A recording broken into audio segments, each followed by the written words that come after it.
सब्बपापस्स अकरणम् कुशलस्स उपसम्पदा सचित्त पर्योदपनम् एतं बुद्धानं शासनम्। कारुणिक तथागत भगवान गौतम बुद्ध तथागतांचा सद्धम्म तथागतांचा श्रावक संघ या तीन रत्नांना त्रिवार वंदन। विश्वरत्न परमपूज्य बोधिसत्व डॉक्टर आंबेडकर यांनाही त्रिवार अभिवादन। उपस्थित सर्व उपासक उपासिका बालबालिका सर्वांच्या प्रति मंगलमय।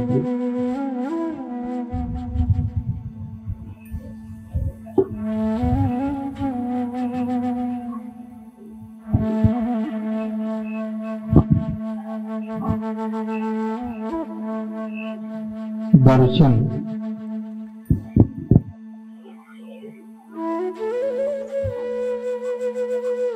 कुणाचं? बुद्धाचं दर्शन घेण्यासाठी आम्ही या वर्षवासाच्या कालखंडात जेव्हापासून वर्षवास सुरू झालेला आहे तर बुद्धाचं दर्शन घेण्यासाठी इथे तो आम्ही बुद्धाने सांगितलेला धम्म श्रवण करत आहोत।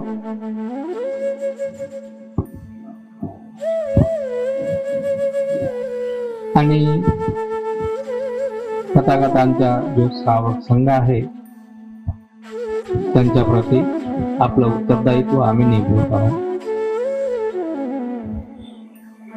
हे उपासकाचे कर्तव्यच आहे।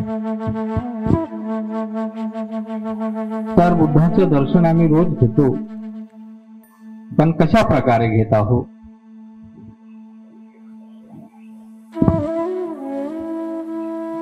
आमचं दर्शन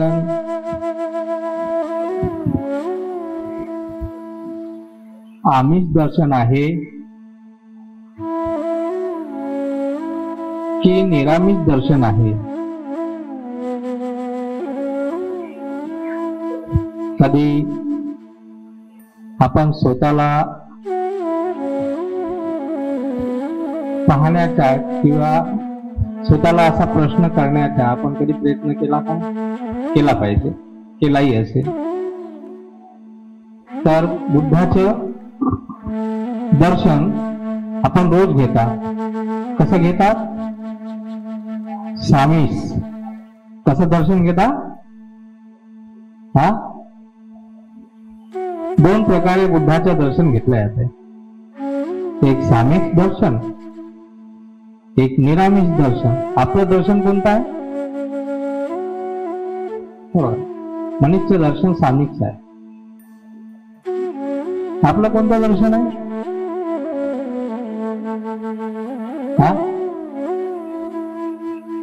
बुद्धाचं दर्शन सामीच घेत असतो आपण, जास्त तर सामीच घेत असतो। ज्यांनी विचारांनी कधी शील समाधी प्रज्ञेचा अभ्यासच केला नाही ते लई श्रद्धावान असतात, लई भावुक असतात आणि श्रद्धेने भावुक होऊन बुद्धाच्या ते सामिक दर्शन घेत असतात, बुद्धाच्या प्रती आपली भक्ती प्रकट करत असतात।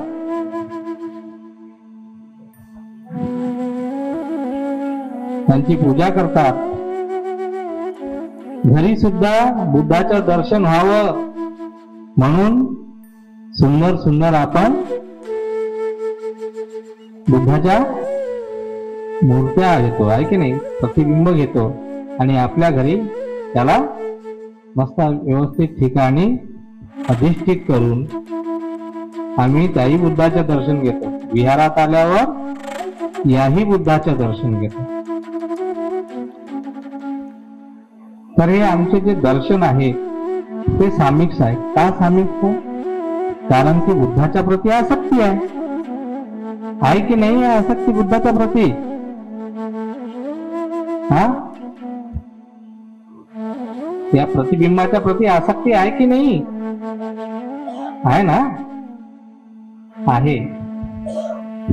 आणि या प्रतिमाच्या प्रती जर दुसऱ्याने काही उलट सिद्ध बोललं तेव्हा तुमच्यामध्ये काय उत्पन्न होते? हा, तो एखादा व्यक्ती या मूर्तीची निंदा करत आहे, ही मूर्ती अशी आहे, ही मूर्ती तशी आहे, त्यावेळेस तुमच्यामध्ये काय उत्पन्न होत असते?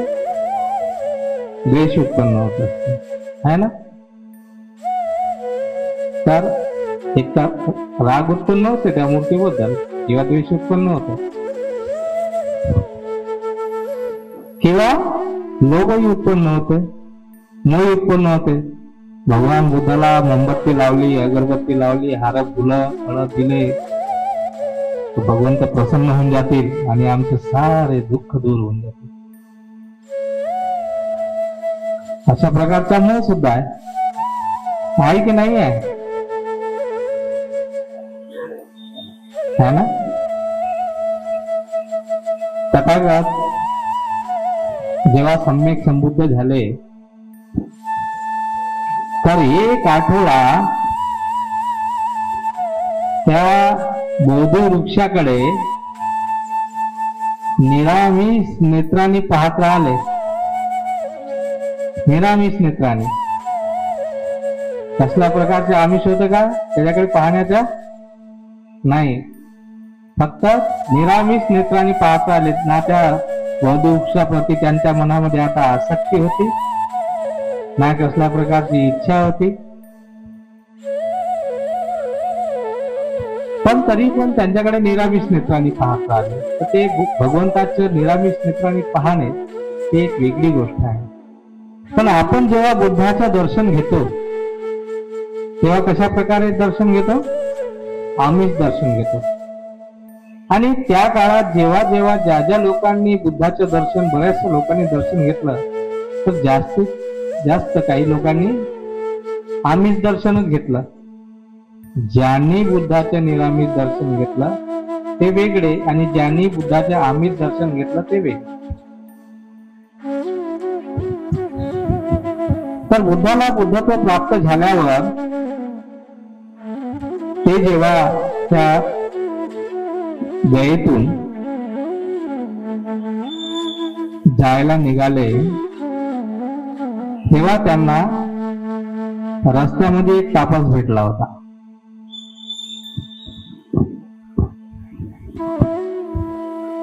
काय नाव होतं त्याचं? उमप. उमप असं काहीतरी नाव होतं. कधी कधी लक्षात येत नाही. हा हा हा उपक नावाचा तापस भेटला होता. त्यांनी भगवंताला पाहिलं तर त्याची जी काठी वगैरे पाहिली, त्याचे चेहरा वगैरे, त्याचे जे तेज वगैरे त्यांच्या पाहिला, तर त्यांना तो विचारते, तुम्ही कोण आहात? तुमचे आचार्य कोण? तुम्ही जिन तर नाहीत ना? अनंत तर नाहीत ना? तर बुद्ध त्यांना काय म्हणते, हो मी अनंत जीनच आहे. माझा कोणी आचार्य किंवा गुरु नाही. मी स्वयं सम्यक संबोधी प्राप्त केलेला मी आता बुद्ध आहे.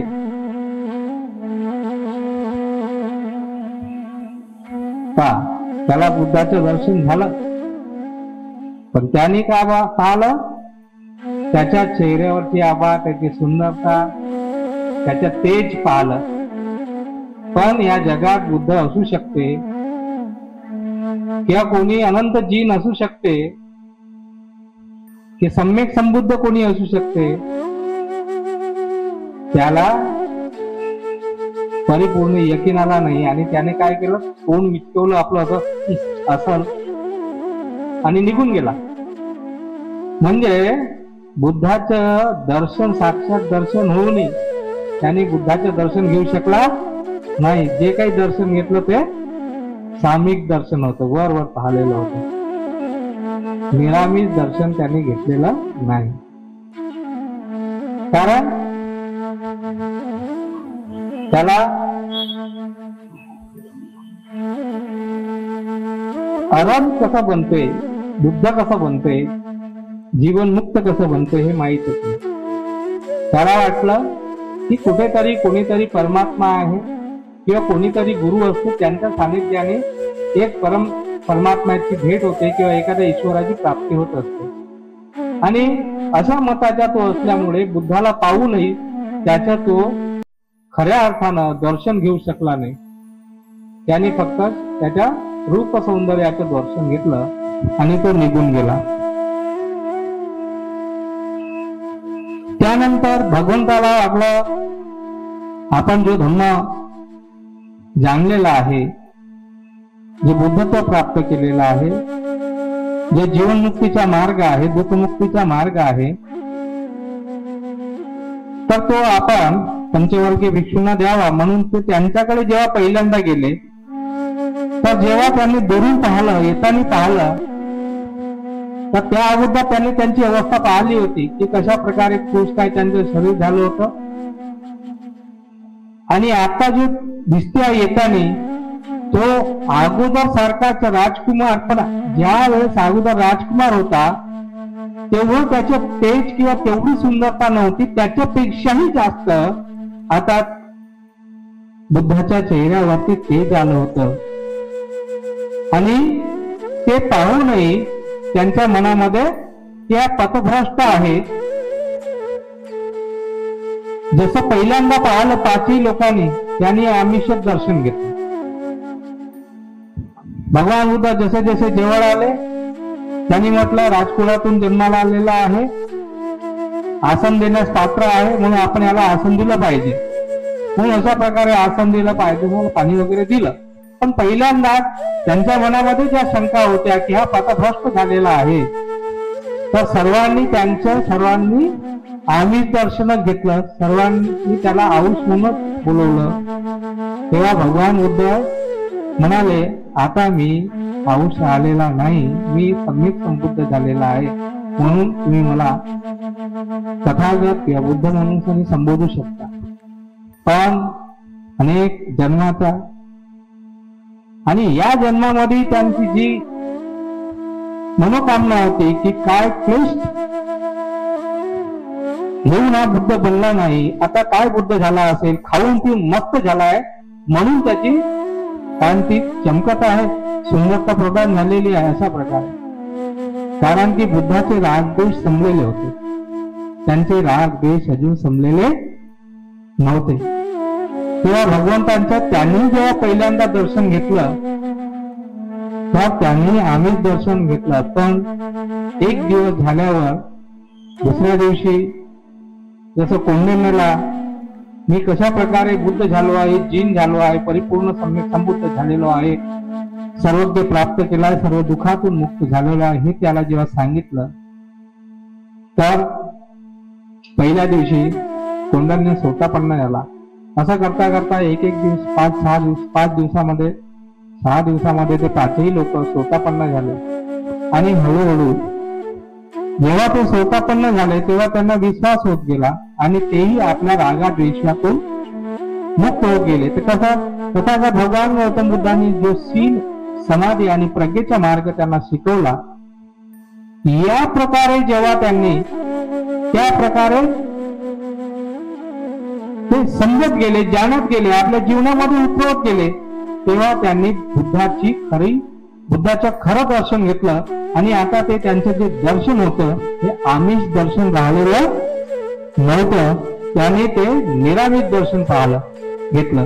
का निरामिष दर्शन घेतलं? कारण की आता भगवंताची जी काया आहे ती संपूर्ण धर्ममय झाली आहे, ब्रह्मकाय झालेली आहे. आणि त्यामुळे त्यांना सर्व प्रकारचं ज्ञान आहे, त्या ज्ञानाचं ते दर्शन घेत होते.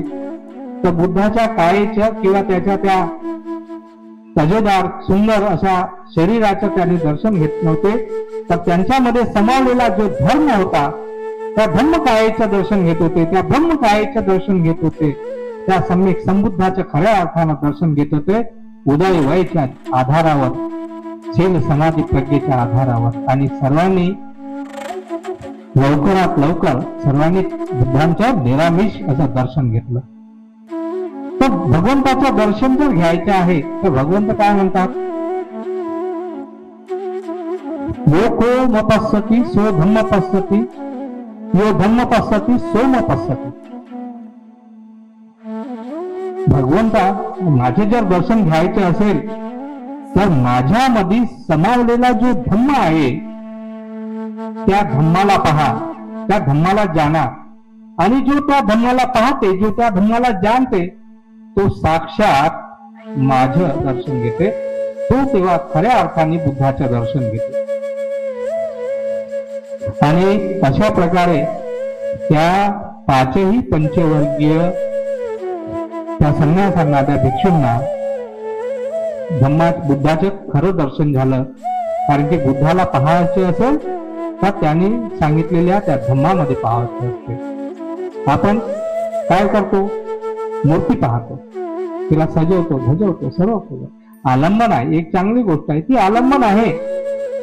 पण बुद्धाचं दर्शन घ्यायचं असेल तर बुद्धाने सांगितलेले जे 4 आर्य सत्य याला चांगल्या प्रकारे जाणून शील समाधीमध्ये प्रतिष्ठित होऊनच बुद्धाचं दर्शन घेतलं जाऊ शकते. आणि आपणही असाच प्रयत्न केला पाहिजे. अशीच एक घटना वक्कली नावाचा एक भिक्षू होता. त्यांनी पहिल्यांदा भगवंताला पाहिलं. भगवंताला पाहून तो त्याच्यावर एवढा मंत्रमुग्ध झाला, तो एवढा मोहित झाला की यांचं सतत आपण दर्शन घेत राहावं, यांच्या रूप सौंदर्याचा रस आपण घेत राहावं असं त्या वक्कलीला वाटलं. आणि म्हणून तो नुसतं फक्त दर्शन घेण्यासाठी घरून बेघर झाला. दाढी मुंडन केलं, काशाय वस्त्र धारण केलं, भगवंताकडून प्रवजा घेतली. आणि प्रवजा घेतल्यावर भगवंत जो धम्म शिकवत होते, सर्वांना सांगत होते, त्याचं तिकडे लक्ष राहत नव्हतं. तर त्याचं लक्ष कुठे जायचं, भगवंताच्या चेहऱ्यावर, भगवंताच्या डोळ्यावर, भगवंताच्या भोयांवर, भगवंताच्या दातावर, भगवंताच्या त्या पातळ गुलाबी ओठावर, जे त्यांची सिंहासारखी ठुड्डी होती त्या ठुड्डीवर. सिंह कसा समोरून मोठा असते असा आणि मागून सानी बारीक असते, ही सेप असते ज्याच्या. तर सिंहासारखी कटी त्याच्याकडे. त्यांचे जे बाहू उभे व्हायचे तर गुडघ्याच्या खाली लागायचे. मोठे सुंदर भव्य दिव्य असं त्याचे शरीर दिसायच्या. आणि त्या भव्य दिव्य सुंदर अशा शरीराच्या तो दर्शन घेत होता. मृगासारख्या ज्याच्या पिंडोल्या होत्या, मृग बघितला का, वरून वरून मोठ्यावर जातात, खालून बारीक बारीक. तर अशा प्रकारे त्यांचं सर्व शरीर काय एवढं सुंदर होतं की कोणी कुठूनही पाहिलं, कान पाहिले, नाक पाहिलं, लांब लांब नाक, निळे निळे डोळे, लंबे लंबे कान, सारं सारं शरीर एकदम मनोरम वाटत होतं. आणि या वक्कली रात्रंदिवस ज्या प्रकारे एखादा भवरा, एखादा फुलपाखरू इकडनं तिकडनं जाते आणि फुलावरच बसते, त्या प्रकारे तो इकडनं तिकडे यायचा आणि भगवंताकडे पाहत राहायचा. भगवंत जो जो धम्म शिकवत होते, जेवढे काही गंभीर धम्म सर्वांना शिकवत होते, त्याच्याकडे अजिबात लक्ष लागायचं नाही. तेव्हा एक दिवस भगवंत त्याला म्हणाले, वक्कली काय पाहते अशा शरीरामध्ये? अरे जसं तुझे शरीर आहे तसं माझे शरीर आहे. ज्या प्रकारे तुझे शरीर आतून गंदगीनं भरलेलं आहे त्या प्रकारे माझेही शरीर आतून गंदगीनं भरलेलं आहे. या शरीरात काही नाही, सारी घाणच घाण आहे. तुला पाहायचे असेल खऱ्या अर्थानं तुला माझं दर्शन घ्यायचं असेल तर मी जो धम्म सांगतो त्या धम्माला पहा. जेव्हा तू धम्माला पाहिलं तेव्हा कुठं तू खऱ्या अर्थानं तू माझे दर्शन घेऊ शकशील. वरना व अन्यथा तो हे माझे दर्शनही घेऊन तुला माझे दर्शन कधी होणार नाही. तेव्हा भगवंत त्याला म्हणाले, यो कोम पश्यति सोम पश्यति यो धम्म पश्यति सोम पश्यति. मला पाहायचे असेल तर मी सांगतोय तो धम्म समज, तो जाणून घेतो, आपल्या जीवनामध्ये उतरव. त्या प्रकारे त्या मार्गावर चाल. त्या प्रकारे तू शिलामध्ये प्रतिष्ठित हो, त्या प्रकारे तू समाधीमध्ये प्रतिष्ठित हो. आणि त्या समाधीमध्ये जे काही उदय होते आहे त्याला चांगल्या प्रकारे निरीक्षण परीक्षण करू बघ. आणि तिथून जे ज्ञान प्राप्त होईल तेव्हा तुला माझेवाला खऱ्या अर्थानं दर्शन होईल. आणि वक्तीला व त्या वक्कलीला भगवंताची ही करुणमय धम्म फटकार त्याच्या काळजाला लागली आणि तो भगवंताकडून जी काही ध्यानविधी आहे थोडी शिकला.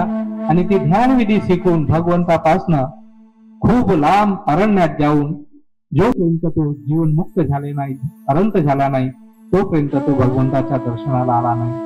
आणि जेव्हा त्याला खऱ्या अर्थानं भगवंताच्या धम्माचं दर्शन झालं, भगवंताचं दर्शन झालं, तेव्हा त्याने खऱ्या अर्थाने भगवंताचं तथागताचं दर्शन घेतलं.